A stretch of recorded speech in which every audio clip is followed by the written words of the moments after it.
And so, you know, some things are very, very difficult to let go of because you've been in it for a long while.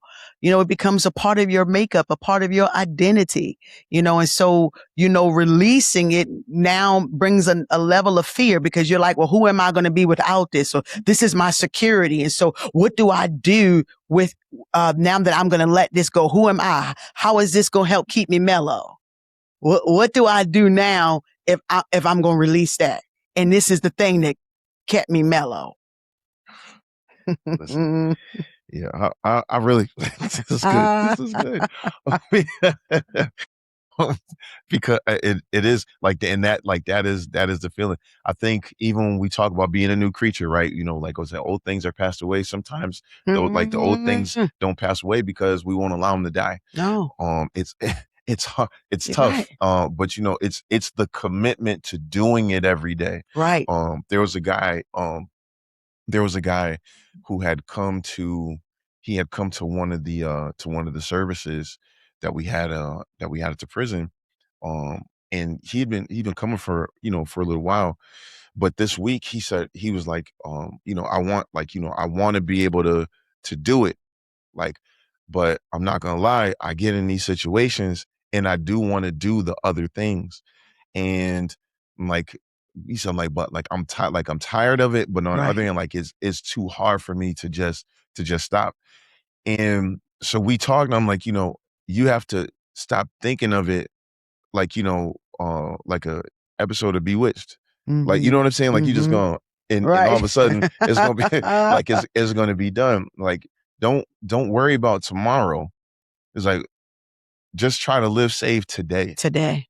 You know what I mean? Like, yo, listen, tomorrow, like, I'm not even promised tomorrow. I want to make sure that before I go to sleep, that I'm right with the Lord. That I And so, pleased you. and you know what I mean? And I'm Right. living like that all day. When tomorrow comes, then we do it all over again. Enough grace for tomorrow. That's it. But it's that consistent choice. And I think that because people look at it from the total picture. How in the world am I going to live holy for a whole year, for 2 years? How am I not going to, like, so I can't, I'm not going to drink alcohol no more. So how am I supposed to do that? On. You know what I mean? Like, how am I supposed to do that for this long extended period of time? Like, I've never been able to do it. So now, like, you're telling me that I have to stop doing this. How am I going to? And I'm like, yo, you have to take it a day at a time. Cause I told him the thing, personally, it was a minute. Like, when we was in church, I could not. I'm like, yo, I'm struggling. I'm barely holding on. Like, I can't miss no Sundays. And then, like, next thing you know, I'm at work and I have to work on Sunday, like on Sunday mornings, and like I can't come to no services. Right. And then like probably like 6 or 7 months had gone by, and I was like, oh snap, I've been saved. Like, yo, you know what I'm saying? Like, it's been a minute. I'm like, yo, it's been a minute. Right. And I haven't been to church. And the thing that was so significant about that is because, like, I really was depending on like that word. I was more of a Sunday to Sunday saint at the time. But because, like, I wasn't there, like, and I was, saying, like, I was reading, I was studying for myself. I made sure that that I was praying every day. Right. And it was like, but I wasn't thinking about it like long, for the long run. I'm just trying to live for today. Right. But it had been so long that I hadn't even thought about it. And then I was just sitting, and it was a Sunday morning. I was at work, and I was sitting there, and I was like, yo, I haven't been to Sunday morning service in a minute, and I'm still saved. I'm still saved. Man, you know what I'm saying? Right. Like, I'm doing it. Right. And so it was like just that, like just that encouragement. But whatever we do for the Lord, and you can attest to this, like, whether it be that, like, like that surrender, if it be our faith, like whatever it is that we run into, is just making that decision that whatever is going on, like, I'm going to trust God. Yeah, that's it right there. Day by day. And the real reality is sometimes it's moment by moment. Like, okay, I've not been here before. I don't know what to do, but Father, you know what to do. I don't know how to handle this, but you do. Yeah. And because I'm connected to you, you're going to reveal, you're going to show me, and I'm just going to have to trust you in this moment. That's it. And so So switch gears a little bit because I really want to know this. I really, so because you carry both the mantle of pastor and prophet. So like when did you first sense God calling you into prophetic ministry? And then I'll ask that first. When did you first sense that God was calling you into prophetic ministry? Now, remember, I told you about my experience Yep. at the high school. Yep. So I was introduced to the things of God at a very early age, and I always dreamed. I could see stuff. I didn't know what that was. Mm. I had no understanding. I could sense stuff and didn't know what was going on. We would be in a service, and sometimes I would just start speaking, just talking. I didn't know it was prophetic.